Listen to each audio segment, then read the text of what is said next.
Alright, so let's continue the Joule-Thomson expansion or Joule-Thomson effect.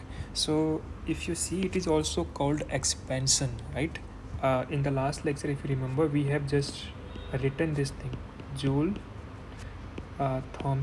effect, but it is also written like this, or Joule-Thomson expansion. So here expansion is happening. Can you guess where the expansion is happening? Why we are calling it expansion? So initially, I wanted you to realize कि you should understand that why these kind of nomenclatures are there. Okay, or it is also called a throttling process. So these words, these words can be can feel unsettling in the initial time, but once you understand what does it mean, तो you will realize कि हाँ ऐसा क्यों कहा गया है. So first of all, expansion इसको क्यों कहते हैं हम, why we call it expansion. सो क्या होता है कि जो ये हमारा एक्सपेरिमेंटल बेसिक सेटअप था, इसमें हमने देखा था कि हमारा जो लेफ़्ट चैम्बर है उसका प्रेशर हमने अज्यूम किया था इनिशियली पी इनिशियल और वी इनिशियल, राइट, और internal energy you initial assume कर रखी थी. सिमिलरली हमने जो सेकंड चैम्बर था वहाँ का पी फाइनल, वी फाइनल और यू फाइनल अज्यूम किया हुआ था. So the thing is that in generally क्या होता है कि what do we do, the pressure in chamber 1, that is P1 is greater than, it's too much higher than the pressure in the second chamber. So this is the one of the setting we do while doing the experiment. There is a reason why do we do this, we will see it soon, but yeah, this is the in general this is how we proceed with the experiment. So what happens कि अगर pressure in chamber 1 that is P1 is very greater than pressure in chamber 2, pressure of the gas मतलब, right, pressure of gas in chamber 2, in chamber 2 that is P2, ठीक. So ये P1 is very greater then P2 होता है, तो of course इस chamber में जो gas होगी that will be, the particles of the gas will be too close of each other, right, because pressure is too high. So they are moving with very high velocity, so they are very close to each other, they are bombarding the walls of the cylinder. So due to this high pressure they have very closed volume, right. But now when the gas passes through the passes through this thing, what do we call it, porous plug, right, passes through the porous plug, the pressure decreases, right, pressure of the gas decreases, right, because pressure जो है उस chamber में कम है. और तो अगर pressure एक बार drop हो गया तो now particles find larger volume.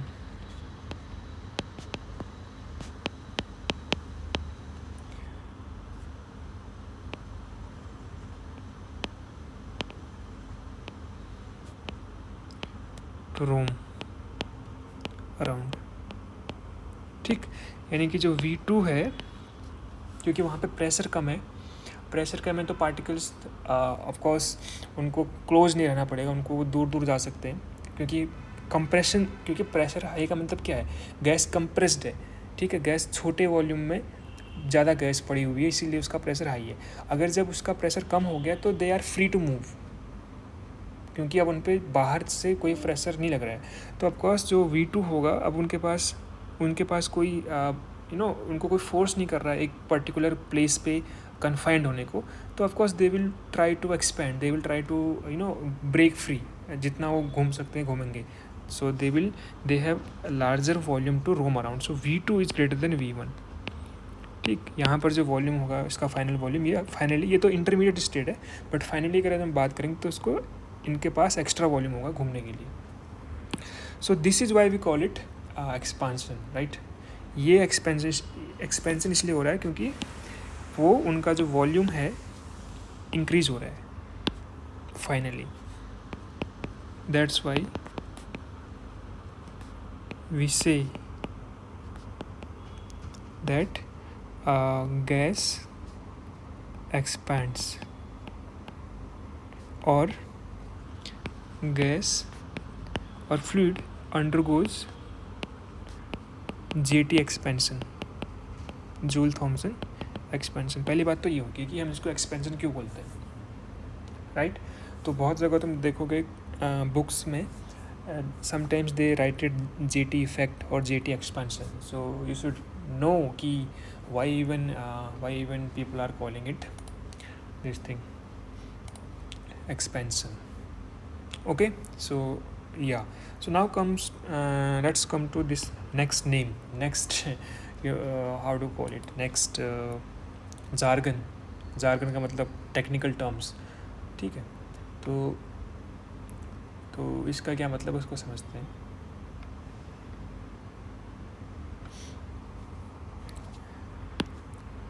Throttling process,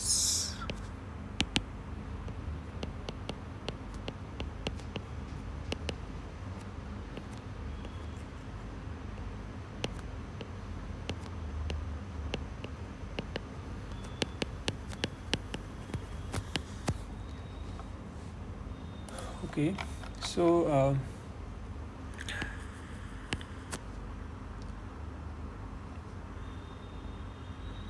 it means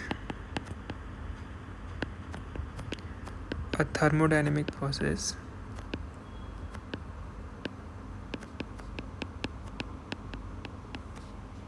in which gas or fluid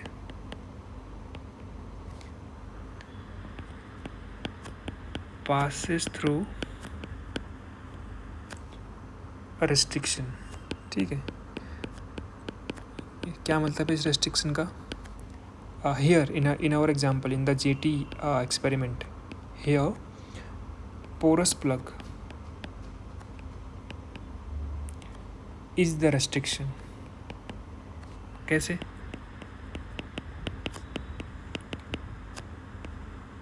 Because क्योंकि its pores, इसके जो पोर्स हैं, छोटे छोटे नैरो होल्स जो हैं, do not allow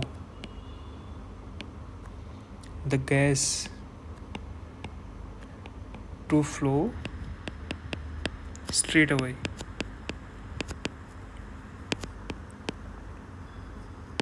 ठीक है। तो थ्रोटलिंग प्रोसेस का इन जनरल क्या मतलब होता है कि जब हम किसी भी फ्लूइड को किसी रेस्ट्रिक्शन के थ्रू गुजारते हैं, अगर वो फ्लो कर रहा है मान लो, तो वो फ्री फ्लो नहीं करेगा, उसको हम किसी न किसी उसको रेस्ट्रिक्ट करेंगे, उस पर कुछ लिमिटेशंस लगाएंगे कि भाई तू फ्री फ्लो नहीं कर सकता। तो so the moment it encounters the flow encounters the porous plug, so what happens, तो यहाँ की जो पोरस प्लग में जो छोटे छोटे होल्स हैं, उन्हीं होल्स के थ्रू लिक्विड पास कर सकता है। और होल्स के अलावा क्या है, सारी वॉल है, सारा वहाँ पे ब्लॉक कर रहा है उसको इसका पूरा मटेरियल, राइट। तो इसका फ्लो काइंड ऑफ डिस्टर्ब किया गया है, रेस्ट्रिक्ट किया गया है। डिस्टर्ब करना उतना करेक्ट वर्ड नहीं होगा, but we are restricting to move it flowing through, free flow से हम इसको रेस्ट्रिक्ट कर रहे हैं। So that is why I am saying that it's pore do not allow the gas to flow straight, ठीक है। तो ऐसी जो प्रोसेस होते हैं उसको थ्रॉटलिंग प्रोसेस बोलते हैं। So this is why we call this process as throttling process here. Joule Thomson expansion is a throttling process. The reason is the porous plug. Okay.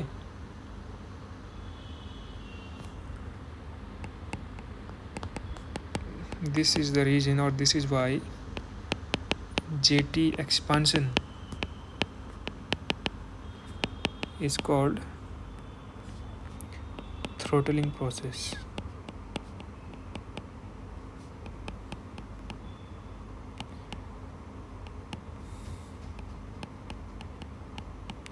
यहाँ पर जो हेयर लिखा हुआ है, हेयर का मतलब है जीटी एक्सपेंशन की बात हो रही है, ठीक है।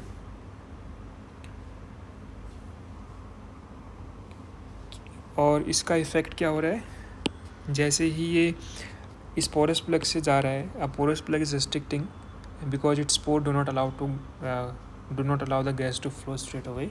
सो यहाँ पर एक और चीज़ ऐड कर सकते हैं हम कि पोरस प्लग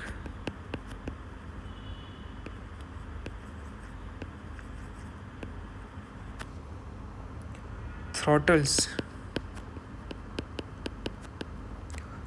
का मतलब restricts the flowing gas or fluid undergoing a large drop of pressure। तो इसके कारण उसका प्रेशर पे ड्रॉप हो जाता है, डिक्रीज हो जाता है उसका प्रेशर इस थ्रोटलिंग प्रोसेस के through. Undergoing a large drop of pressure. So तुम्हारा जो पी फाइनल होगा that will be very very less than P initial. Okay, this is what happens in the JT expansion. Okay, fine. Now one more thing about experimental setup कि हमने बोला कि ठीक है हम इस तरीके से सेटअप करने के बाद जब ऐसे गैस इस पे जाएगी तो हमने बोला कि थ्रू आउट द प्रोसेस इसका प्रेशर यहाँ पर P इनिशियल मेंटेन रहता है और इसका प्रेशर सेकेंड चैम्बर का प्रेशर P फाइनल मेंटेन रहता है। बट रिमेंबर कि इसको मेंटेन करना पड़ेगा, you know it, like I said कि it has to be constant throughout the process. अब इफ़ यू सी इसको एक्सपेरिमेंटली प्रैक्टिकली करना थोड़ा सा चैलेंजिंग है। So we need to in order to maintain the pressure of the both chamber at constant value, we need to use these kind of things।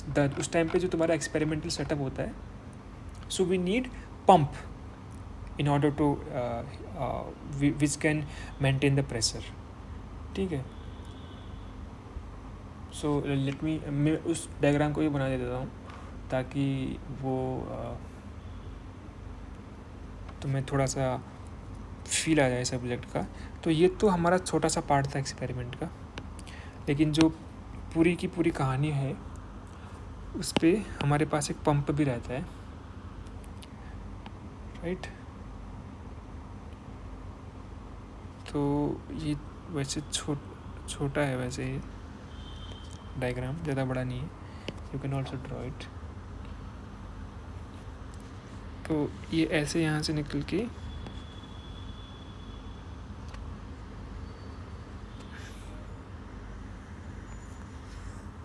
ऐसे connect होकर के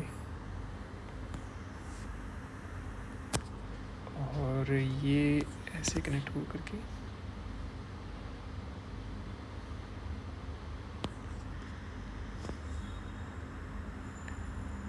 इस तरीके से यहाँ पर हमारा ऐसे पंप लगा होता है। You don't need to draw it in the exam, but just for your satisfaction or just for the completion of the whole topic कि भाई प्रेशर को मेंटेन रखना आसान नहीं है। We need some external agent in order to maintain the pressure throughout the process, है ना। ऐसे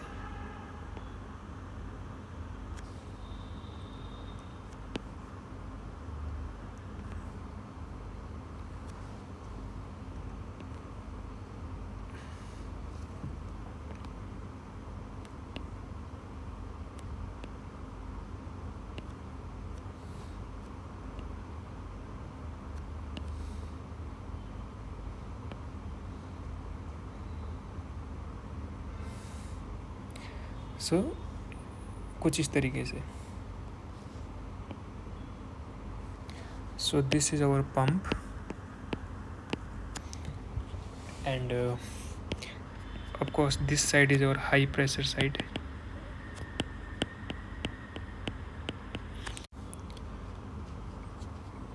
तो ये वाला साइड हमारा लो प्रेशर वाला है.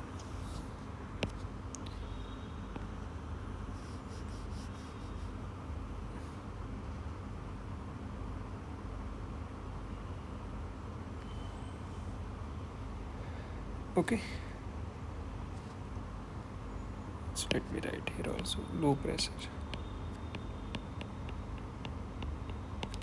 तो जैसे ही ये गैस इस पिस्टन के थ्रू यहाँ से प्रेस की जाएगी तो इसका प्रेशर अगर बढ़ गया तो ये हीट पंप इसको मेंटेन करेगा, और यहाँ से इसका प्रेशर अगर घट गया बढ़ गया तो इसको मेंटेन करेगा. तो ये मेंटेनेंस के लिए हमें हीट पंप की ज़रूरत पड़ती है. ऐसा नहीं है कि भाई हमने टेम्परेचर को ऐसा नहीं है कि भाई एक बार हमने यहाँ से गैस को गुजार दी और इसका टेम्परेचर सपोज कूल हो गया तो ख़त्म बात. No, we want to maintain the low temperature, right. Temperature एक बार के लिए कम नहीं करना है. लाइक मान लो हमारे पास सपोज 1 लीटर नाइट्रोजन गैस थी, हमने 1 लीटर नाइट्रोजन गैस को उसका कूल डाउन कर दिया उसको, और कूल डाउन करने के बाद बस छोड़ दिया उसको. ऐसा नहीं करना है ना कि हमारे पास 1 लीटर नाइट्रोजन गैस है तो हमें उस पर एक्सपेरिमेंट करना है, हमें उसको लिक्विफाई करना है, तो हमें उसका टेम्परेचर लो टेम्परेचर उसको लंबे अरसे के लिए, जब तक कि हमारा एक्सपेरिमेंट पूरा रन हो रहा है लैब में. So for that duration we want to maintain the temperature, right. So this is why this process is literally challenging. एक बार के लिए तो कम कर सकते हो टेम्परेचर को, लेकिन उसको टेम्परेचर को कम रखे रहना is one of the challenging task in the experimental side. Okay, so this is all about experimental setup. So now we will see कि भाई इसको थर्मोडायनेमिक्स कैसे समझाती है, हाउ टू. ओके, एक बार हमें समझ में आ गया कि ठीक है ये सब कुछ हो रहा है एक्सपेरिमेंट के अंदर.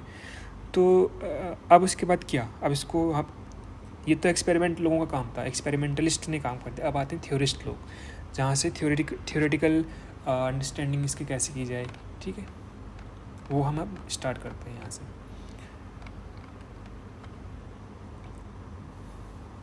सो मैं यहाँ पे लिखता हूँ.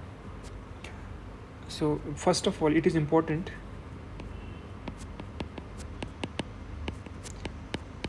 to notice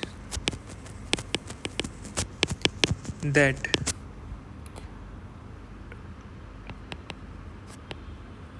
though the process is irreversible, ध्यान रखना, process is irreversible, right, because every natural process is irreversible. क्यों हम उसको रिवर्सिबल कभी बना नहीं सकते. वैसे भी इसको देखो तो जैसे हमने इस पंप को प्रेस किया तो मान लो ये P इनिशियल से सपोज P इनिशियल प्राइम पे चले गया, ठीक है, और ये P फाइनल से P फाइनल प्राइम पे चले गया, वट एवर. तो we don't know what is happening in between, right. इसके बीच में जितनी भी प्रेशर की वैल्यू थी, मान लो इनिशियल प्रेशर तुम्हारा 10 ATM था, हमने उसको 11 ATM कर दिया. But what about 10.1, 10.2, what ever, all this things, ठीक है, उसका हमें नहीं पता. और उसको पता करने के लिए we want every intermediate states to be equilibrium state, right. We all have discussed about कि रिवर्सिबल प्रोसेस के लिए हमें क्या रिक्वायरमेंट होती है. But this process is irreversible as you can see. But the initial and final process state, initial and final states are equilibrium states, right. Finally हमारे पास, मतलब इक्विलिब्रियम स्टेट का मतलब क्या है कि हमारे पास प्रेशर और टेम्परेचर और वॉल्यूम की वैल्यू है वहाँ पर. We know these variables at initial position and final state. Initial state पे हमें इसका वैल्यू पता है, फाइनल स्टेट पे हमें इसका वैल्यू पता है. तो now if we assume the process to take, क्योंकि हमें इसके बारे में आप कमेंट करना है ना थर्मोडायनेमिक्स को यूज़ करके. Process to take place quasi statistically, ठीक है। बहुत धीरे धीरे से हम इस प्रोसेस को कर रहे हैं। हमने पढ़ा है कि क्वाजी स्टैटिस्टिकली का मतलब क्या है, statically, sorry not statistically, quasi statically. So we may, अगर हम ऐसे अज्यूम करें, so we may develop the theory for this experiment, of this experiment by applying thermodynamics। जो भी हमने अभी तक थर्मोडायनामिक्स पढ़ी हुई है उसका यूज़ करके हम इस एक्सपेरिमेंट के बारे में थ्योरी निकाल सकते हैं,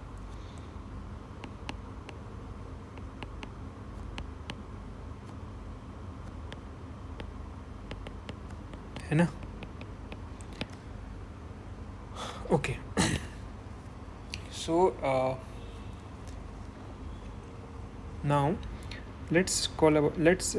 before doing the theory, let's write the result of this experiment। क्या रिजल्ट्स निकल के आते हैं, रिजल्ट्स ऑफ द, और ये रिजल्ट थ्योरी भी समझाएगी तो वो भी हम देखेंगे। Experiment are as follows. क्या रिजल्ट आते हैं इस एक्सपेरिमेंट के। इस एक्सपेरिमेंट से हमें क्या पता चलता है। पहला, तुमने भी इस सेमेस्टर एग्ज़ाम प्रैक्टिकल किए होंगे ना लैब्स में, तो वहाँ से भी कोई रिजल्ट आते थे। ये भी जब जूल और थॉमसन ने किया एक्सपेरिमेंट, वहाँ के भी रिजल्ट आ रहे थे। क्या रिजल्ट आते हैं, if the initial temperature of the gas, जिस गैस का हम लिक्विफिकेशन करना चाह रहे हैं या जिस गैस का हम टेम्परेचर कूल करना चाह रहे हैं, कूल डाउन करना चाह रहे हैं, उसका अगर टेम्परेचर जिस मोमेंट पे हम स्टार्ट कर रहे हैं एक्सपेरिमेंट को, उसका जो इनिशियल टेम्परेचर है इज़ सफिशिएंटली स्लो। अब इसका ये थोड़ा सा अनक्लियर वर्ड है, कितना लो हमें नहीं पता, हम अभी बताएंगे उसको। लेकिन अभी हम बोल रहे हैं कि ठीक ठाक उसका टेम्परेचर लो होना चाहिए। लेकिन ये एक तरीके से ख़राब लैंग्वेज है साइंस में ऐसा नहीं चलता। साइंस में प्रिसीजन चलता है। कितना सफिशिएंटली का क्या मतलब होता है, ये तो हम बस देसी भाषा में बात कर रहे हैं। लेकिन ठीक है, just for the discussion we want to write in these ways. All gases suffer a fall in temperature. ठीक, अगर हमारे गैस का इनिशियल टेम्परेचर कम है, कितना कम है हम बताएंगे अभी, लेकिन सफिशिएंटली कम है अगर, जस्ट फॉर सेइंग, तो वो गैस अगर इस प्रोसेस के थ्रू गुजरेगी, जूल थॉमसन एक्सपेंशन के थ्रू गुजरेगी, तो उसकी कूलिंग होगी, तो उसका टेम्परेचर फॉल होगा, दैट इज़ कॉल्ड कूलिंग। ठीक, suffer a fall in temperature on JT expansion. JT expansion होने पर इसका टेम्परेचर कम होगा। तो इसका मतलब ये है कि T2 is less than T1, और better to write T final is less than T initial. ये पहला रिजल्ट उन लोगों ने देखा। एग्जामिनर पूछ सकता है कि वह write down the results of JT experiment, right. और रिमेंबर, एग्जाम में जेटी मत लिखना, वहाँ पे जूल थॉमसन लिखना, that is the better way to write. मैं तो यहाँ पर थोड़ा सा चीज़ों को शॉर्ट में इसलिए लिख रहा हूँ ताकि मैं ज़्यादा बातें बता सकूँ, ज़्यादा कॉन्सेप्ट बता सकूँ कम टाइम के अंदर।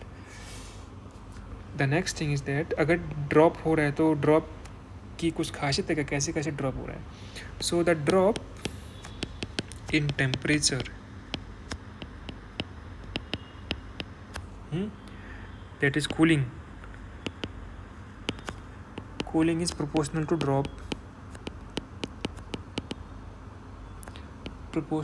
the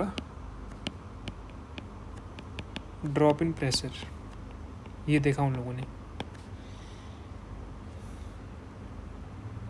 ठीक, यानी कि जो इसको ऐसे बोल सकते हैं कि डेल्टा टी जो है that is proportional to delta P, ऐसा। तीसरा जो रिजल्ट आया, उन्होंने ये देखा कि भाई as the initial temperature increased,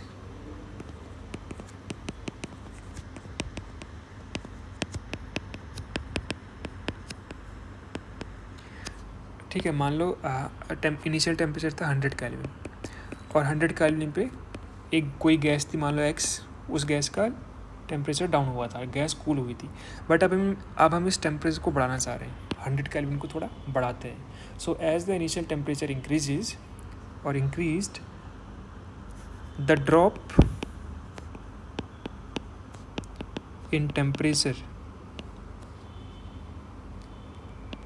in temperature becomes smaller. ठीक है, कम टेम्परेचर घटता है फिर अगर हम टेम्परेचर को बढ़ा दें इसका. And at a particular value of T initial, है, हम बढ़ाते जा रहे हैं टी इनिशियल को, बट एक ऐसी वैल्यू आएगी टी इनिशियल की, let's call it T star. ठीक, मतलब जस्ट मैं समझाने के लिए लिख रहा हूँ. The drop becomes 0. इस टेम्परेचर पे अब टेम्परेचर घटना बंद हो गया. अगर जूल थॉमसन एक्सपेरिमेंट को अब रन किया जाए तो ये टेम्परेचर पर अब गैस ठंडी नहीं होगी, कूल डाउन नहीं होगी, ये है इसका मतलब. तो ये टेम्परेचर जो है ये खास टेम्परेचर है. और उल्टा हो जाएगा. अब उल्टा क्या होगा, finally if the initial temperature Ti has value above, इससे ज़्यादा होगी अगर वैल्यू टी स्टार से भी अगर टेम्परेचर की वैल्यू ज़्यादा होगी, the gas interesting, the gas is actually heated up instead of getting cooled, right? तो ये T star is very interesting thing. अगर तुम इसके इस पार हो, इससे बढ़कर तुम ज़्यादा वैल्यू पर स्टार्ट कर रहे हो एक्सपेरिमेंट, तो तुम्हारी गैस एक्सपेरिमेंट करने के बाद तुम्हारा जो आउटपुट आएगा वो गैस का टेम्परेचर तुम्हें बढ़ा हुआ मिलेगा.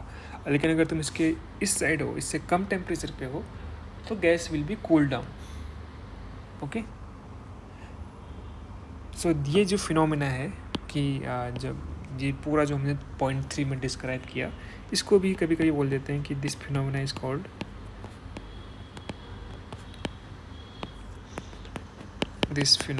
Called jetty effect. ठीक है, जो हमारे लेक्चर का थंबनेल था वो यही था ना, जेटी इफेक्ट. तो जेटी इफेक्ट इसको बोलते हैं कि भाई हमारे पास एक टेम्परेचर है, उस टेम्परेचर के आगे और इस टेम्परेचर के पीछे ऐसी ऐसी चीज़ें होती हैं.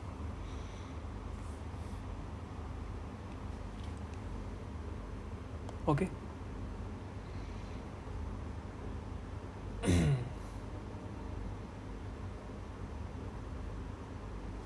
Fine.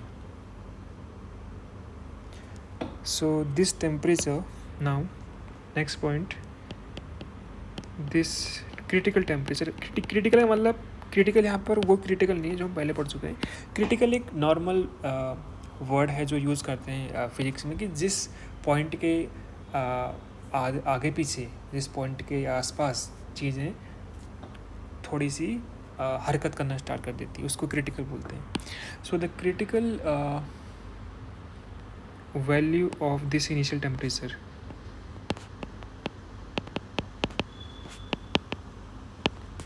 the critical value of initial temperature at which no change in temperature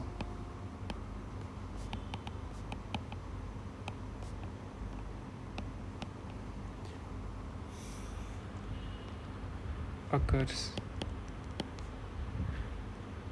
due to throttling process, due to JT expansion or throttling,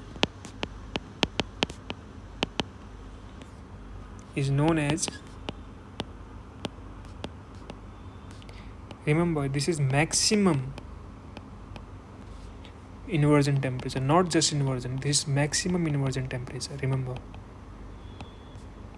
फ़र्क है जस्ट इन्वर्जन टेम्परेचर में और इस टेम्परेचर में फ़र्क है.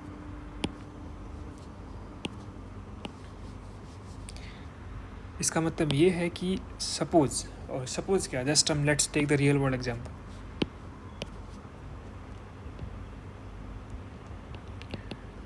फॉर नाइट्रोजन, ठीक, दिस इज 621 केल्विन, बहुत ज़्यादा टेम्परेचर है ये. 621 का मतलब कितना केल्विन हो, कितना डिग्री सेल्सियस हो गया ये.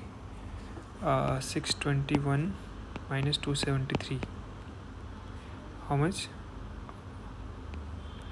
4 5 1 2 sorry,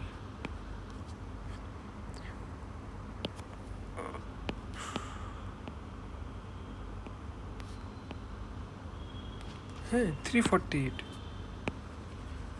seriously, this is too much, isn't it? let me check कि ये वैल्यू बुक में सही दी है क्या. ओके, यही वैल्यू है. तो इसका मतलब ये है कि और 348 डिग्री सेल्सियस, तो इससे अगर टेम्परेचर बड़ा हो गया, मान लो 350 हो गया, तो जेटी इफेक्ट के थ्रू टेम्परेचर घटेगा इसका या बढ़ेगा इसका, बताओ. बढ़ेगा, राइट, हीटिंग होगी अब. लेकिन इससे कम अगर टेम्परेचर होगा, मान लो इससे कम कुछ भी मान लो, वो सारे के सारे इन्वर्जन टेम्परेचर हो जाएंगे तुम्हारे, ठीक. तो मान लो मैं रूम टेम्परेचर पर हूँ, तो दिस इज़ नथिंग बट 28 और 30 डिग्री सेल्सियस. तो इसके आसपास क्या इसका टेम्परेचर घटेगा या बढ़ेगा जूल थॉम्सन जेटी एक्सपेंशन के थ्रू? ऑफकोर्स घटेगा.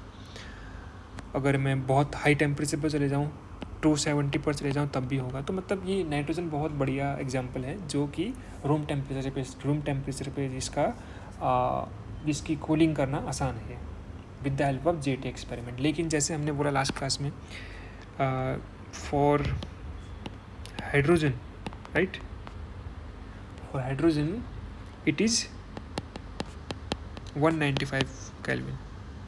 This is too low temperature, right. कितना है ये? Let me use a calculator for now. So this is around -78 degree celsius. इतने कम टेम्परेचर पर तुम्हें जाना पड़ेगा, और इससे भी कम जाना पड़ेगा, यानी कि तुम्हें -77 या इससे अगर तुम यहाँ पर हो तभी इसका जूल थॉम्सन के थ्रू कूलिंग हो पाएगी.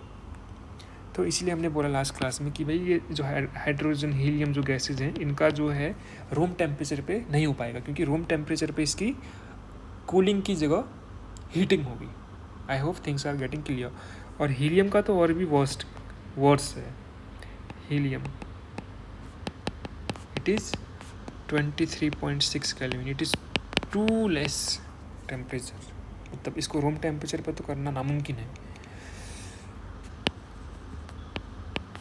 -249 के आसपास, इतना डिग्री सेल्सियस, ठीक है. तो इसका मतलब ये है कि let me write in words,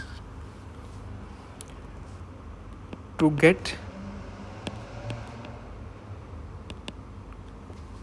the cooling of the gas, or to get the cooling effect,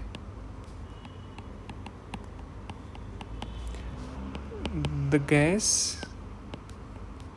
is to be taken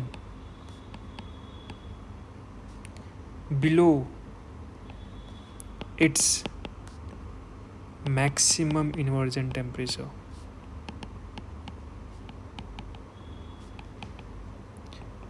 इससे जो ये मैक्सिमम इन्वर्जन टेम्परेचर है, इससे कम टेम्परेचर पे तुम्हें गैस को ले जाना पड़ेगा, तभी तुम उसका कूलिंग कर सकते हो with the help of this particular Joule Thomson effect. Remember, Joule Thomson effect के थ्रू ऐसा होने वाला है. बाकी जो प्रोसेसेस हैं वो कर सकती हैं इनको cool, but we are focusing only on the Joule Thomson effect only. Okay, so do not confuse about these words. और शायद तुम इस पे थोड़ा कन्फ्यूज हो रहे हो मैक्सिमम इन्वर्जन टेम्परेचर और जस्ट इन्वर्जन टेम्परेचर पे. तो एक्चुअली क्या है ना कि मैक्सिमम इन्वर्जन टेम्परेचर वो मैक्सिमम टेम्परेचर है जिसके बाद तुम कितना भी प्रेशर अप्लाई कर लो बात नहीं बनेगी. बात नहीं बनेगी का मतलब कि कूलिंग नहीं होगी. उससे ऊपर तुम हो अगर, और उससे नीचे हो तो कूलिंग हो जाएगी. तो अब इसको मैक्सिमम इसलिए बोला है क्योंकि ये जो है इस पर्टिकुलर सिचुएशन में तुम्हारा जो प्रेशर होता है वो गैस का, वो टेंडिंग टू जीरो होता है. ठीक है, मैक्सिमम इसलिए होता है ये. और अगर तुम प्रेशर को थोड़ा सा फाइनाइट नंबर को लो, not zero, tending to zero, तो उस केस पे तुम्हारा ये जो टेम्परेचर होगा उसके कॉरस्पॉन्डिंग इन्वर्जन टेम्परेचर होगा, उसकी कुछ वैल्यू अलग होगी, लेकिन वो इससे कम होगी, मैक्सिमम टेम्परेचर से कम होगी. और वहाँ पर भी वो डिटरमिन करेगा, वहाँ पर वो वैल्यू डिटरमिन करेगी कि भाई तुम्हारा ये थ्रॉटलिंग प्रोसेस के थ्रू कूलिंग होगी कि हीलिंग या फिर वार्मिंग होगी गैस की. तो एक्चुअली क्या है कि इन्वर्जन टेम्परेचर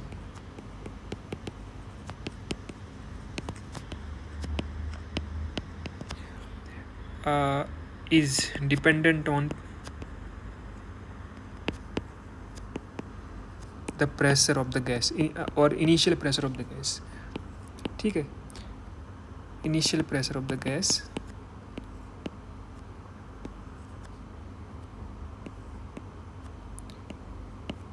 ठीक. Maximum inversion temperature has initial temperature of the gas is almost tending to zero. मतलब वहाँ पर वो डाइल्यूटेड फॉर्म में है, कोई उस पर प्रेशर बहुत जीरो, ऑलमोस्ट जीरो के आसपास का प्रेशर है. ठीक. तो कहने का मतलब ये है कि जैसे हमने बोला कि नाइट्रोजन का ये 348 है मैक्सिमम, तो इसका मतलब ये है कि अगर तुम्हारे गैस में तुम एक्सटर्नल प्रेशर नहीं लगा रहे हो, ऑलमोस्ट जीरो प्रेशर है, उस केस में ये वाला इन्वर्जन टेम्परेचर काम आएगा. लेकिन मान लो तुमने एक्सटर्नल प्रेशर लगा रखा है गैस में, ठीक है, तो इस केस में हो सकता है कि ये इससे कम टेम्परेचर पे, लाइक रूम टेम्परेचर पे, जैसे हम करते हैं लिक्विफाई, जैसे हम रूम टेम्परेचर पे, और इनफैक्ट नाइट्रोजन के साथ ही एक्सपेरिमेंट किया था जूल और थॉमसन ने. तो रूम टेम्परेचर पे इसका जो इन्वर्जन टेम्परेचर है वो डिफरेंट हो सकता है, क्योंकि हम वहाँ पे प्रेशर लगाते हैं, एक्सटर्नली प्रेशर एग्जर्ट करते हैं. तो ये बात थोड़ा सा और क्लियर होगी जैसे हम इसका मैथमेटिकल ट्रीटमेंट करेंगे. लेकिन एज ऑफ नाउ रिमेंबर कि ये जो मैक्सिमम है उसके केस में प्रेशर ऑफ द गैस तुम्हारा टेंडिंग टू जीरो होता है, और यहाँ पर प्रेशर तुम्हारा कुछ एक पर्टिकुलर फाइनाइट वैल्यू होगी. और of course inversion temperature is always less than maximum inversion temperature. Of course नाम से ही मैक्सिमम है तो उससे आगे तो जाएगा नहीं वो. ठीक, fine.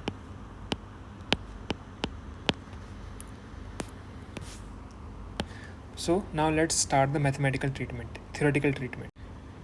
Okay, so now let's do the calculation in the change in the temperature, right? हम करेंगे थ्रोटलिंग प्रोसेस के थ्रू, या तो हीटिंग होगी या फिर कूलिंग होगी, बट वो किस पे डिपेंड करेगी, उसका कोई मैथमेटिकल फॉर्म है, फार्मूला है. Let's see it. So let's do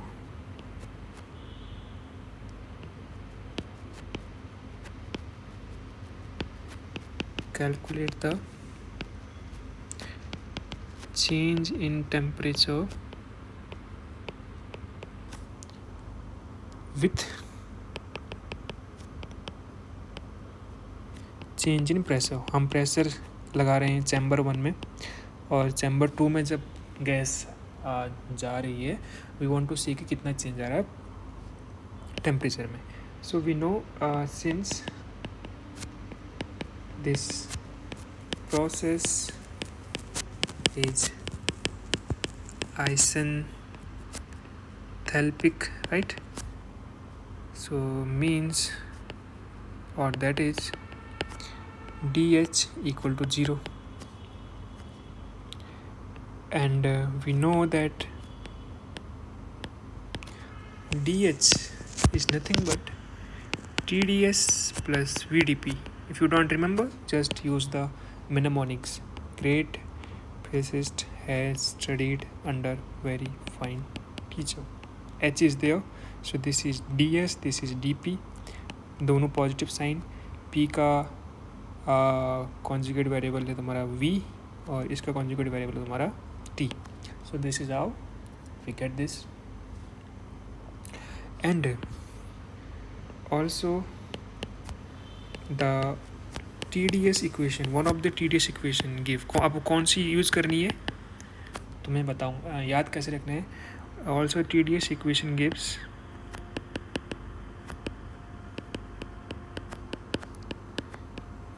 तीन TDS इक्वेशन में से कौन सी यूज़ करनी है जिस पे फर्स्ट ऑफ ऑल ये CP हो और जिसका ये DP हो. आई मीन डिफरेंशियल DP के साथ हो. DT DP वाली यूज़ करनी है, ठीक है. So this is like this. If you see you can check it out कि ये इक्वेशन ऐसी आती है.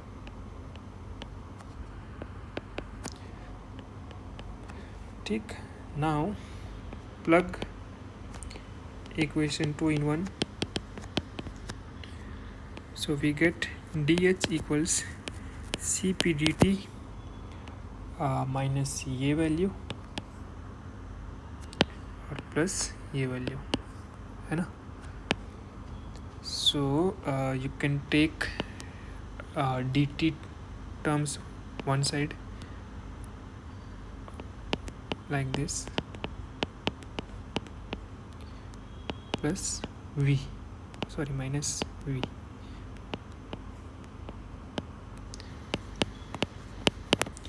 और since ds equal to 0, so 0 equal to ये आ जाएगा, right. therefore Cp dt is equal to this thing, and we want to find out the change in temperature, so that is dt. So dt is nothing but 1 upon Cp times this value, and we don't want just dt, we want to know dt by dp at constant enthalpy, right. So ये dp तुम्हारा denominator में आ जाएगा, so you will get this thing.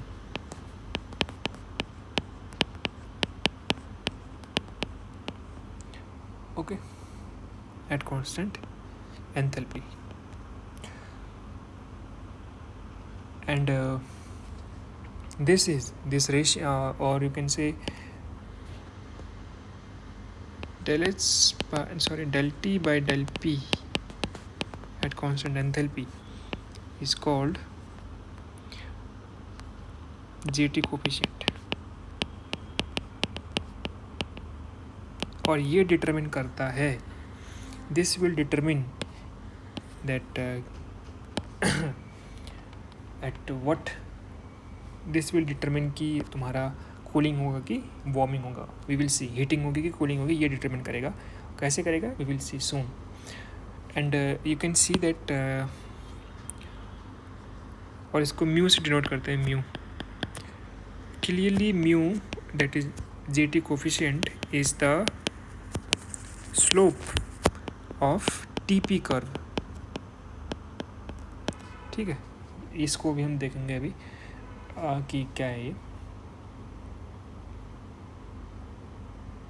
So we will see mu is a measure of change in temperature that is del T by del P है ना, तो change in temperature per unit change in pressure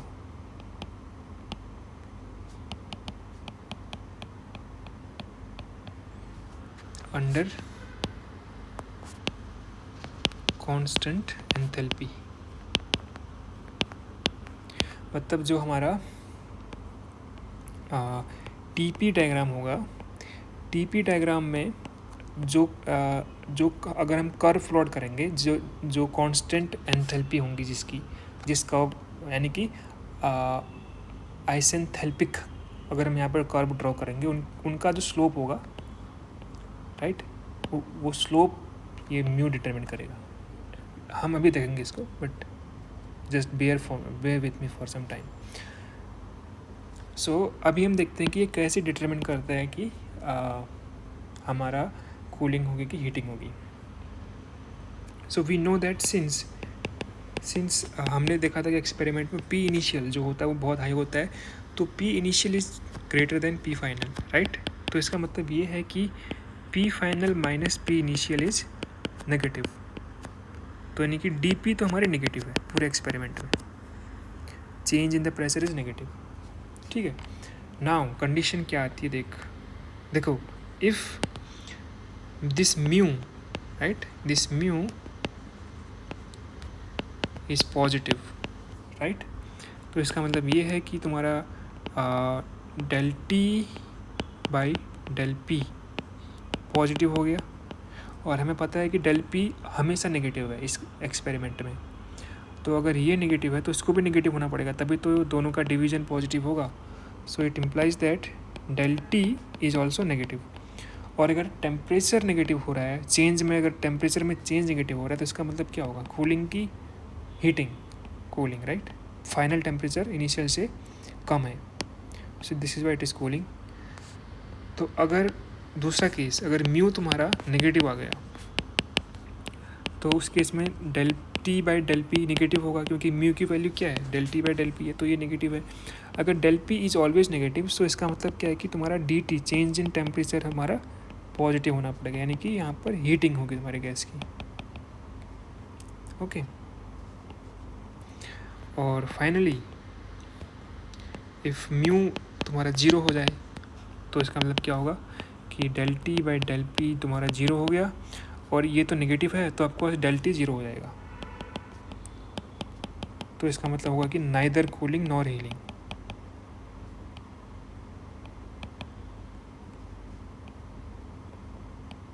not healing, heating, sorry, healing, okay. So this is all. ये mu determine कर देगा कि हमारा क्या होने वाला है गैस का किसी पर्टिकुलर चेंज इन प्रेशर के साथ, ओके, फाइन। सो हम इसको एक बार देखते हैं कि वंडरवॉल गैस के साथ कैसे बिहेव होता है, क्योंकि हमें बस क्या देखना है, हमें बस इसकी वैल्यू निकालनी है, म्यू की वैल्यू निकालनी है, और म्यू का फॉर्मूला ये रहा,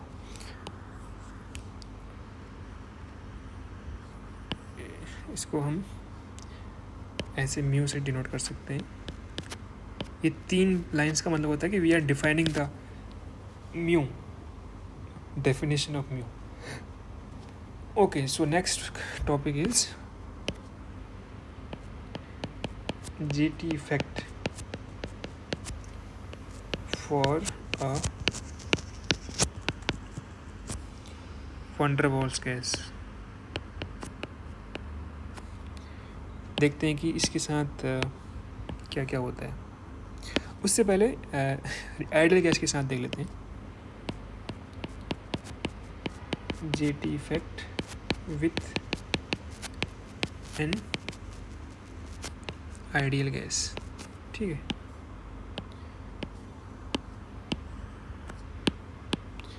सो we know that for an ideal gas PV equals nRT,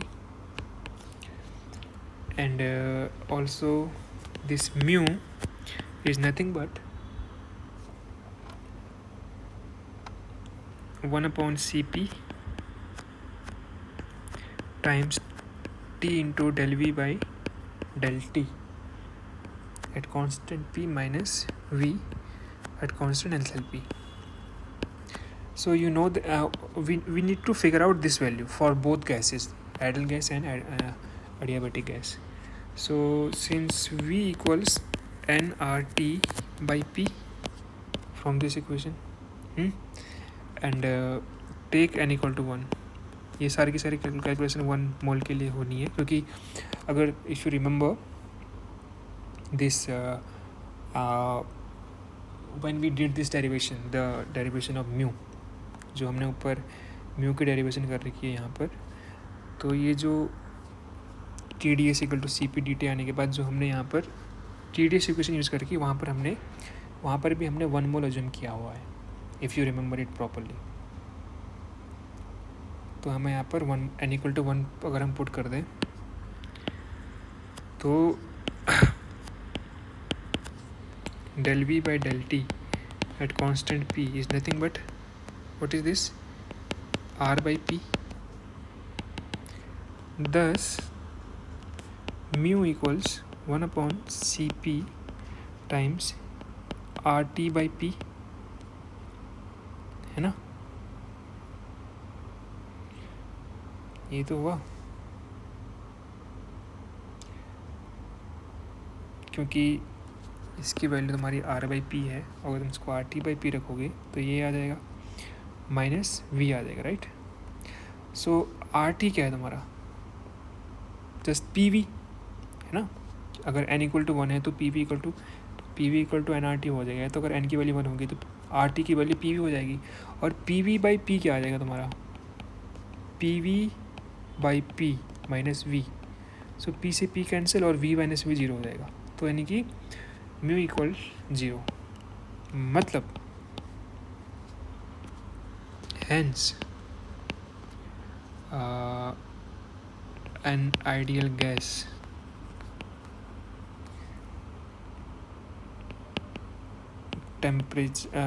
temperature doesn't change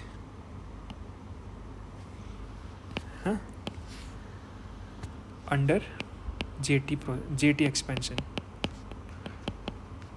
अगर कोई आइडियल गैस इस एक्सपेंशन के थ्रू जाती है तो उसका ये JT कोफिशिएंट 0 होगा, और JT कोफिशिएंट 0 होने का क्या मतलब है कि उसके टेम्परेचर पे कोई चेंज नहीं आएगा. बट ऐसे ही गैस कोई होती नहीं है, but just for theoretical understanding हमने ये प्रूव कर दिया कि mu equal to 0, mu of ideal gas equals 0. ये हो गया हमारा आइडियल गैस की बात होगी. लेकिन अब हम बात करेंगे वंडर वॉल गैस की. सो वंडर वॉल गैस के लिए again you need to figure out the same value. यही तुम्हें निकालना है. इस पूरे के पूरे फॉर्मूले में तुम्हें ये नहीं पता है बस, और बाकी की सारी क्वांटिटीज़ पता है. So you know that for 1 mole of gas, wonder wall gas, 1 mole of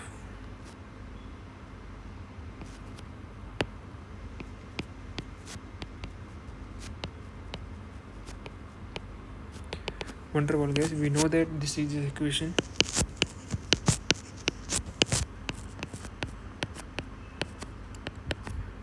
Now you want to find del V by del T at constant pressure.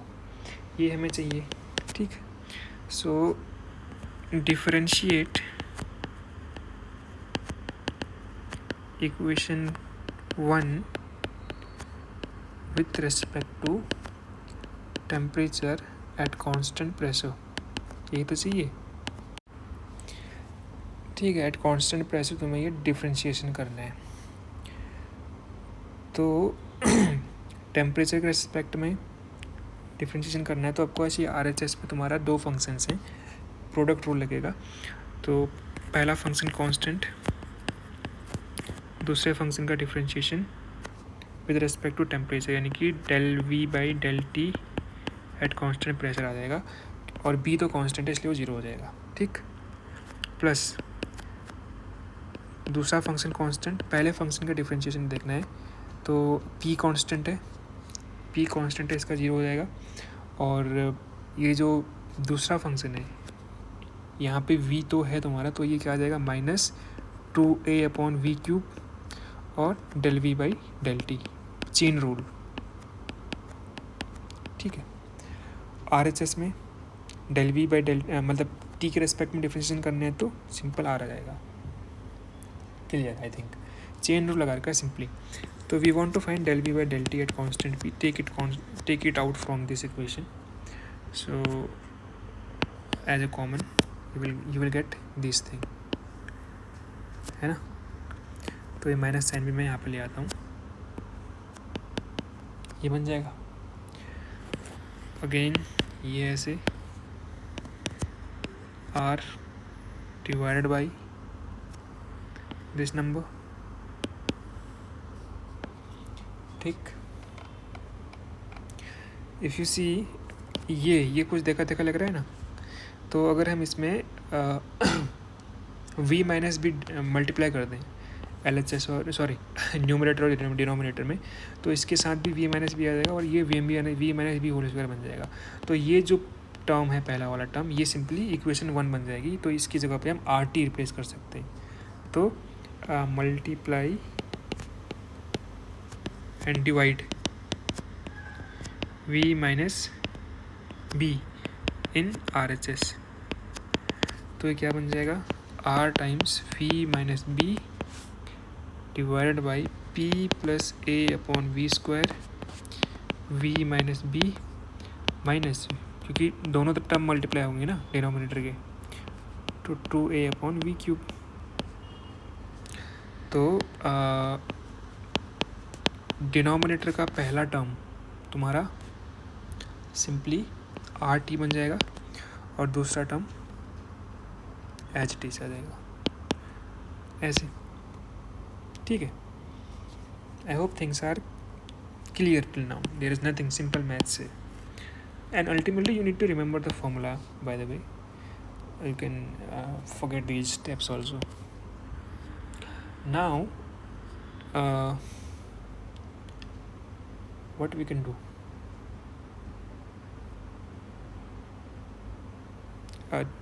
take temperature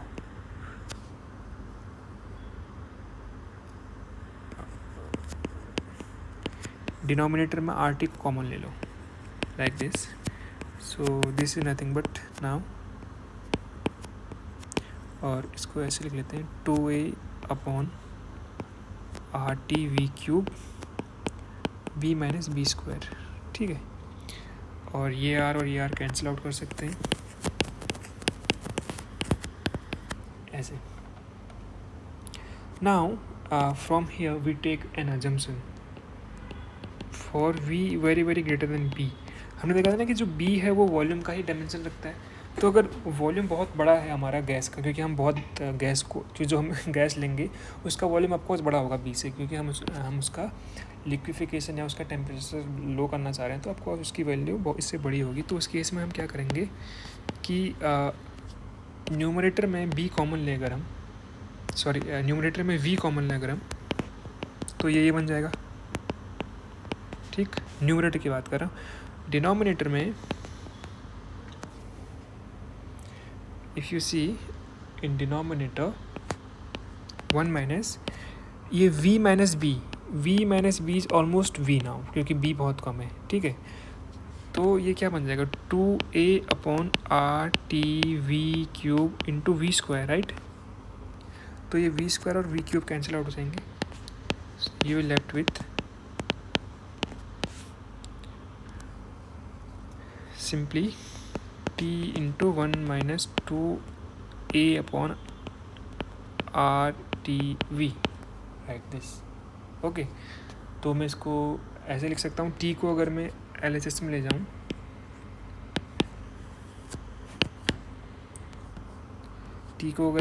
ले जाऊँ, सो t times del v by del t at constant pressure is nothing but v into 1 minus b/v, और इसको मैं numerator में ले जाऊँ तो 1 minus 2a/RTv power -1, and you know the from maths that 1 minus x power minus 1 is equal to 1 plus x for x less than 0.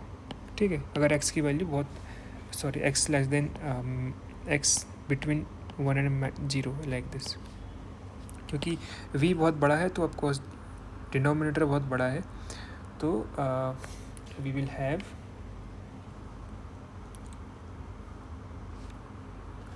this formula applicable here. So this will become like this. If you multiply both these brackets, what do you get? V times 1 plus 2a upon RTV minus b upon v minus 2ab upon RT v square. हम इसको neglect करेंगे because v is very high, so higher order terms are neglected, so it is 0. तो we will get like this, और इसको multiply करो अगर v plus 2a upon RT minus b. So this is our this value, and if you see we know that mu is nothing but 1 upon Cp times do you remember the formula? I forgot. T times del V by del T at constant pressure minus V, यही तो था. तो हमारा ये आ गया. अगर इसको भी हम यहाँ पे ले जाएं तो ये वाला पर टर्म ये निकल के आ जाएगा सिंपल, तो ये बचेगा. तो simply 1 upon Cp times 2a upon RT minus B. So this is our JT coefficient for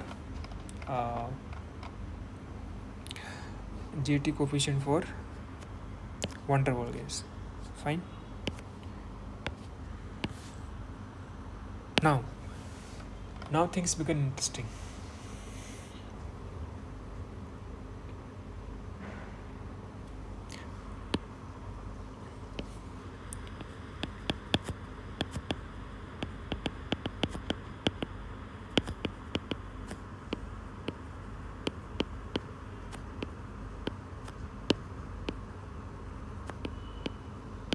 ठीक है, हमें पता है कि कूलिंग कब होती है, हीटिंग कब होती है, और कुछ भी फ़र्क कब नहीं पड़ता जब ये या तो पॉजिटिव हो या नेगेटिव हो या फिर तुम्हारा 0 हो जाए.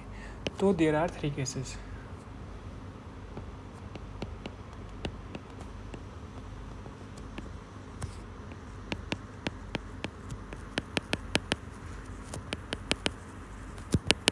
पहली, if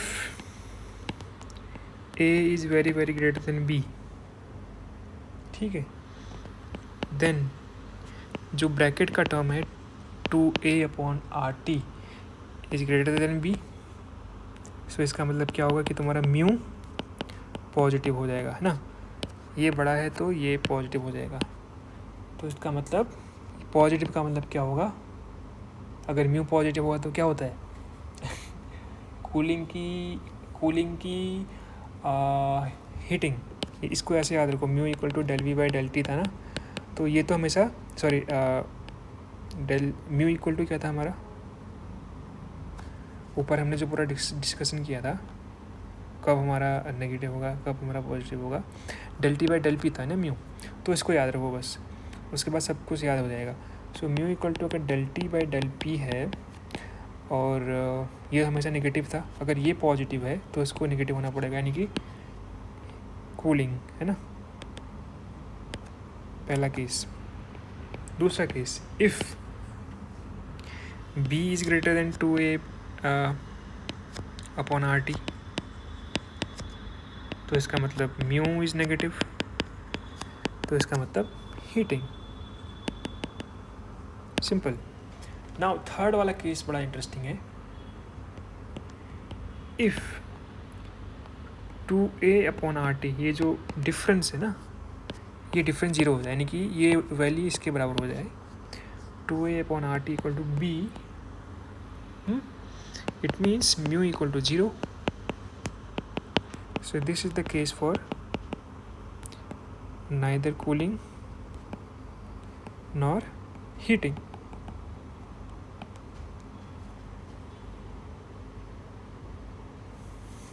तो इसका मतलब ये है कि एट दिस टेम्परेचर, ये जो 2a/RT=b वाला, जब क्योंकि यहाँ पर ये सब कांस्टेंट है ना, टी चेंज हो रहा होगा, टी इस कदर चेंज हुआ कि ये इसके बराबर हो गया। तो ये इस टेम्परेचर पे, eight this temperature mu becomes 0, और इसका मतलब ये है कि इसको अब अगर टेम्परेचर को तुम और बढ़ाओगे तो अब म्यू या तो पॉजिटिव हो जाएगा या नेगेटिव हो जाएगा, ठीक है, क्योंकि ये क्रिटिकल वैल्यू आ गई यहाँ पर। सो एट दिस टेम्परेचर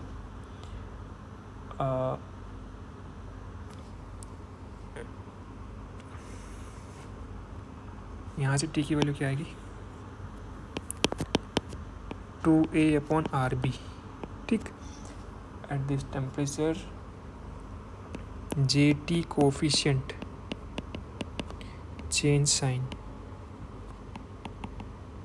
ठीक है, इस मतलब ये इसके आगे पीछे करने पर, not exactly at this temperature. So this is Y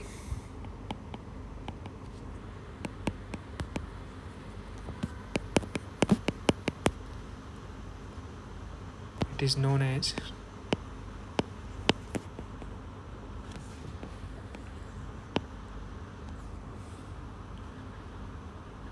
inversion temperature।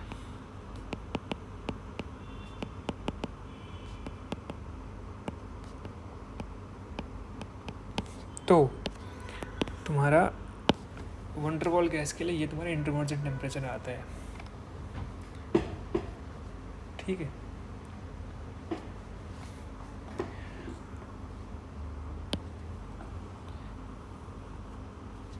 Fine. Actually एक चीज़ बताना मैं तुम्हें यहाँ पे भूल गया कि ये जो V very very greater than B लिया गया है, इसके पीछे का रीज़न ये है कि the pressure of the gas, ठीक, pressure of gas is almost 0। तो अगर प्रेशर बहुत टेंडिंग टू 0 है, बहुत कम है, तो of course gas particle can occupy more place, right, volume उनका बढ़ जाएगा, राइट। तो इसलिए वॉल्यूम बढ़ जाएगा तो वो B से ऑटोमेटिकली बहुत ज़्यादा बड़ा होगा। Remember this is the maximum inversion temperature, I forgot to mention. जितनी भी हम कैलकुलेशन कर रहे हैं वो मैक्सिमम इन्वर्जन टेम्परेचर की हम कैलकुलेशन कर रहे हैं। तो अब जो न्यूमेरिकल्स होंगे ना, वो न्यूमेरिकल्स जो इस टॉपिक के रिगार्डिंग्स होंगे वो मैक्सिमम पर इन्वर्जन टेम्परेचर की बात नहीं करेंगे, वो किसी इंटरमीडिएट इन्वर्जन टेम्परेचर की बात करेंगे। हो सकता है कि वो एक पर्टिकुलर प्रेशर पे, मान लो 50 ATM पे तुमसे पूछे कि भाई what will be the value of mu, और एक बार तुमने वो म्यू की वैल्यू निकाल दी तो यू कैन फाइंड आउट कि कितना डेल म्यू इक्वल टू क्या था, del T by del P था ना, कितना तुम्हारा चेंज आएगा टेम्परेचर पे। ऐसे प्रॉब्लम्स हैं, you should go through the Brijlal book, you will get very good examples there, then you will get clarity कि भाई इस टेम्परेचर में मैक्सिमम में और इंटरमीडिएट या फिर किसी और इन्वर्जन टेम्परेचर में क्या फ़र्क है, ठीक है। Fine. So I think this is all about Joule-Thomson expansion. If you are doubtful about some point, we can discuss. Just comment in the comment box. Then I will realize कि हाँ these points were missing out. Then I can consider those points also.